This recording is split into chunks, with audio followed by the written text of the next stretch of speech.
La seconde épître de Paul aux Corinthiens, chapitre 4. C'est pourquoi, ayant ce ministère selon la miséricorde qui nous a été faite, nous ne perdons pas courage. Nous rejetons les choses honteuses qui se font en secret, nous n'avons point une conduite astucieuse, et nous n'altérons point la parole de Dieu.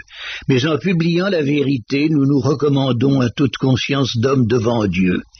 Si notre évangile est encore voilé, il est voilé pour ceux qui périssent, pour les incrédules dont le Dieu de ce siècle a aveuglé l'intelligence, afin qu'ils ne vissent pas briller la splendeur de l'évangile de la gloire de Christ, qui est l'image de Dieu. Nous ne nous prêchons pas nous-mêmes, c'est Jésus-Christ le Seigneur que nous prêchons, et nous nous disons vos serviteurs à cause de Jésus. Car Dieu qui a dit « La lumière brillera du sein des ténèbres » a fait briller la lumière dans nos cœurs pour faire resplendir la connaissance de la gloire de Dieu sur la face de Christ. Nous portons ce trésor dans des vases de terre afin que cette grande puissance soit attribuée à Dieu et non pas à nous.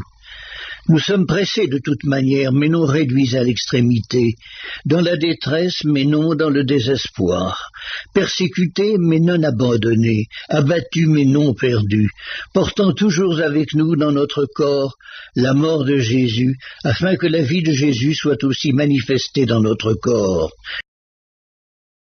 Car nous qui vivons, nous sommes sans cesse livrés à la mort à cause de Jésus, afin que la vie de Jésus soit aussi manifestée dans notre chair mortelle.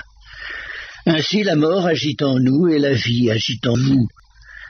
Et comme nous avons le même esprit de foi qui est exprimé dans cette parole de l'Écriture, j'ai cru, c'est pourquoi j'ai parlé, nous aussi nous croyons et c'est pour cela que nous parlons, sachant que celui qui a ressuscité le Seigneur Jésus nous ressuscitera aussi avec Jésus et nous fera paraître avec vous en sa présence.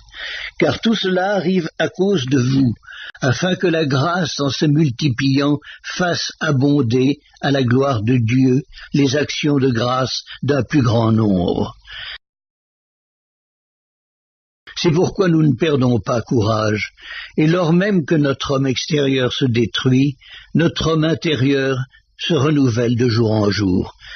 Car nos légères afflictions du moment présent produisent pour nous, au-delà de toute mesure, un poids éternel de gloire, parce que nous regardons non point aux choses visibles, mais à celles qui sont invisibles, car les choses visibles sont passagères et les invisibles sont éternelles.